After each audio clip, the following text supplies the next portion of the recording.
from Morton, Washington. I think this is number 5 now, possibly 4 or 5. So anyway, over there in Morton, Washington, we've got From the River to the Sea. And you know what? They've set up a museum. These Lebanese up there, they're Fairhearts. They've got a house right there, and it's got a rose right on it. Hey, do you smell the roses? You stupid little bastards. They've got photos from the Historic Society of one of them holding a sword, walking up past the schools. And you know, this has been set up for a long time, because they set 2 schools. It's like World War I, World War II, and then there's a green roof that's looking down. They got 2 ones, World War I, World War II. Then they got the one that's like this, it's laying down. And they all believe in signs. They're all following signs. Elvis Presley, he was following signs. I watched documentaries and stuff on this, and my dad hated Elvis Presley. But I loved Elvis Presley. I loved the singing and stuff like that. And I'll tell you another thing. Music soothes the savage beast, because Jesus Christ, when I was taken to California from the rabbit cage, I was taken to California, stayed with my dad over the 4th of July weekend, the weekend that Darlene Ferrin and Michael Mougeot got shot up, but the woman got killed. So anyway, my dad comes in the camper. He's been gone. And all of us is there, and all of a sudden the radio comes on, and it says, the Zodiac just struck. You know, and everybody's looking up at the thing. And I look over right at my dad. I said, Dad, he's here near us. He's nowhere near us! You know, Jesus Christ, no one said a word. No one said, no, they just said it on the radio, you know. I mean, I'm telling my dad that. I look at everybody else and they're like, he didn't just say that, did he? I've been doing that all of my life. I've been just saying that. My mother tells me, you can't do this. You can't do this. Why can't I do this? Mom, I can do this. I can do this. You can't do that. You can't play a musical instrument. Yes, Mom, I can play I play a piece of musical instrument over the phone to my mother, and she goes, who's playing that? And I says, it's me. And she goes, you can't do that. I said, yes, I can, Mom. I said, you can't do that. I can do that. You can't do that. I can do that. You can't do that. You know, she said, no, you can't. Here, I'm running a bowling alley in Lewis County. I got all these people coming in. Mary says, you can't do that. You can't go to, you can't take that job. I said, Jesus Christ, I got to feed my son. I said, we don't have a woman that's taking care of her children, Marietta. I got to take care of the son. I'm going to have to work at this bowling alley because my boy goes to school just down the street. You can't do this. You can't be in the public's eye. All of a sudden, I go to this bowling alley. I fix everything in the bowling alley, in Herb's 8-lane bowling alley right there on Chehalis and Market Boulevard. And all of a sudden, the bowling alley just, it's getting better, because we fixed everything like this, And so anyway, I'm trying to be good to my employee. I got my son just down the street going to school, goddamn. I'm working during the days. I get to come in on Saturday night. I get to do rock and bowl, and I got to do Monte Carlo with the people. And then, he put glow-in-the-dark bowling in for me because I told him, I said, well, why don't you just take a little bit of money and invest it in oil futures, and, you'll come out and you'll have some money in the summertime and it'll get you over. And he did that very thing, and he came in, he made like $50,000 off the thing. He said, what do you want? He says, I made $50,000. Well, I never, and I worked my ass off for this guy. Do I owe you something, like this? And he's willing to pay me something. He's willing to do something. I said, what do you want? What do you want? I said, I want you to put fucking the blacklight bowling in here, and I want us to pull that UV coating over the lanes and stuff, and I want to put glow bowling in here, and he did it.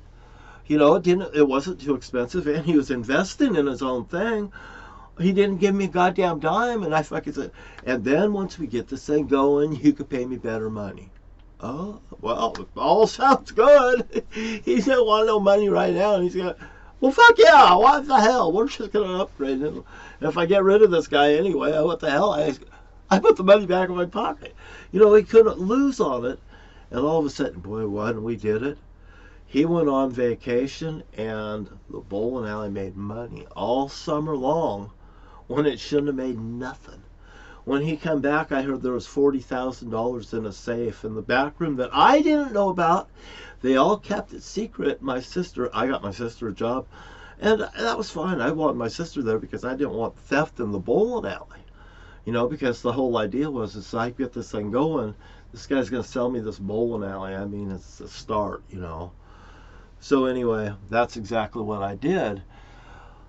And then the bowling alley got popular, and, you know, I didn't know what was going on, and come to find out that the bowling machines are in a trust, and he's telling me that he owns the bowling alley, or he owns the machines and all this here stuff. And it's kind of like, can I buy the bowling alley? What's really going on here? You know, all of a sudden they want to sell me the bowling alley, you know, all this shit, whatever. It's conflicting. So all of a sudden I got the Hewitts, and they've been here so long, they're like dinosaurs, you know, they've been here longer than the dinosaurs has roamed. This is what they're saying to me, you know, just going on and on and on. If we're not treated just right here, we'll take us and all of our friends will leave here, and there'll be nobody here. No one! You know, okay, whatever, you know. And the owner of the bowling alley, he's telling me, well, you know, he says sometimes you don't have to work with people you don't like. I told him I don't have to work with anybody any goddamn time. I don't want to work with somebody. I don't have to work with somebody. I said, here, I work here because I want to work here, not because I have to work here.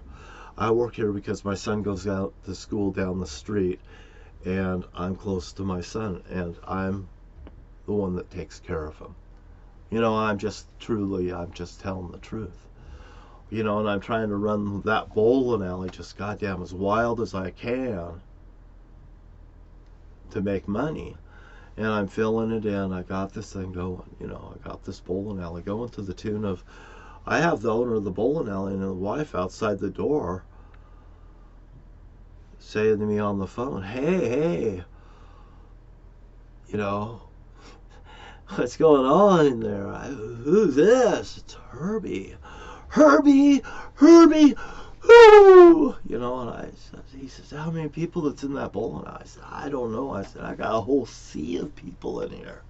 You know, and I'm just doing this in there with front of these people. I'm fucking goddamn John Ryan, man. I'm fucking doing it. And he goes, all of a sudden I just turned, all of a sudden I glance up, and him and his wife sitting right there watching me. And when they seen me look at them, they both looked at each other. They just went, like they couldn't believe this shit. He said, we've never seen that many people in that bowling alley before. And then, you know, pretty soon I had the fire marshal come down, tell me I can only have 108 people in the bowling alley. I had the cops come down the bowling alley, and I had people in the bowling alley, just filled with bowling people. And I had to tell the cops, God, you got to get out of here. You cannot come in here with badges and guns and stuff. You know, you got to come in and bowl. Goddamn, come in and bowl. I said, leave your guns and stuff at home. I can't allow you to come in the bowling alley and harass people, and that's what they feel from you. That's what I feel from you. You know, I'm fucking taking these cops right to the door saying, hey, we'll call you if we need you. Now get the fuck out of here. And they just don't goddamn get it. I fucking am gonna fucking try to make this place work, you know? And these people did everything they could to put a lid on me. I had people that would line up from all the way outside the door, all the way down, as far as I could see from my desk. I mean, and I know that line fucking just continued. You know, people trying to get in the bowling alley, pay their way to get inside the bowling alley. There's people in here, I mean, they're coming in and they're saying to me, can you protect me? Can I protect you? From who? It's your family. My family? Can you tell me more? I said, I know my family's kind of strange. I said, please. I said, if you know something, feel free to tell me. I can't tell you. It's your family. I said, I need a little more to go on, you know. I mean, I'm telling these people the truth. I think this must be 6. It's at 10. I'm going to go from here. I'm going to take a little break and I'll come back maybe. Anyway, we'll see.